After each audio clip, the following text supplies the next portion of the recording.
আমি রাত্রেবেলা 9:30 9টা অথবা এমন সময়ে আমি পান খেতাম যাই দোকান বন্ধ করে বাজারে। তখন আজকে বাজারেও সেমভাবে আমি পান খেতাম যাই, তখন হঠাৎ করে দুজন দুষ্কৃতী আমার দেখে।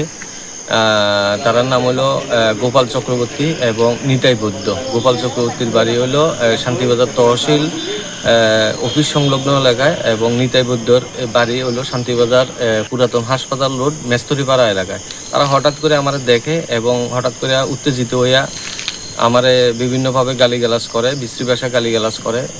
তখন তারা আমারে বিভিন্ন পলিটিক্যালি, যেহেতু আমি নিউজ করি, পলিটিক্যালি বিভিন্নভাবে আমার হেনস্থাকরণের ব্যবস্থা করে, এবং তারা আমার শারীরিকভাবে নিগ্রহ করে এবং মাথায় আমার দুই তিনটা ঘুষি দেয় গাড়ি এবং বাইকের চাবি দিয়ে। আমি কি আসলে হাতে কইতাম পারি না, এবং আমার হাঁটুতে আঘাত লাগে এবং আমার পেটের মধ্যে কয়েকটা লাথি দেয়।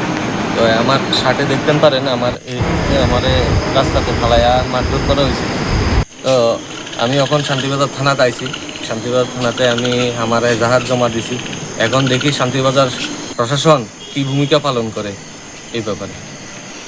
আজকে আমি থানাতে আইছিলাম, আমারে মারধর করা হয়েছে দুইজন দুষ্কৃতী। তারা হঠাৎ করে, আমি বাজারে যখন গেছি হঠাৎ করে আমার মারধর করা হয়েছে। তো কি কারণে আমরা মারধর করা হয়েছে আমি মানে নিজেই বুঝছি না। আমি প্রত্যেক দিনের মতো আমি রাত্রেবেলা 9:30 9টা অথবা এমন সময়ে আমি পান খেতাম যাই দোকান বন্ধ করে বাজারে। তখন আজকে বাজারেও সেমভাবে আমি পান খেতাম যাই, তখন হঠাৎ করে দুজন দুষ্কৃতী আমার দেখে। তার নাম হলো গোপাল চক্রবর্তী এবং নিতাই বৈদ্য। গোপাল চক্রবর্তীর বাড়ি হলো শান্তিবাজার তহসিল অফিস সংলগ্ন এলাকায়, এবং নিতাই বৈদ্যর বাড়ি হলো শান্তিবাজার পুরাতন হাসপাতাল রোড মেস্তরিপাড়া এলাকায়। তারা হঠাৎ করে আমার দেখে এবং হঠাৎ করে উত্তেজিত হইয়া আমারে বিভিন্নভাবে গালিগালাজ করে, বিশ্রী ভাষায় গালিগালাজ করে।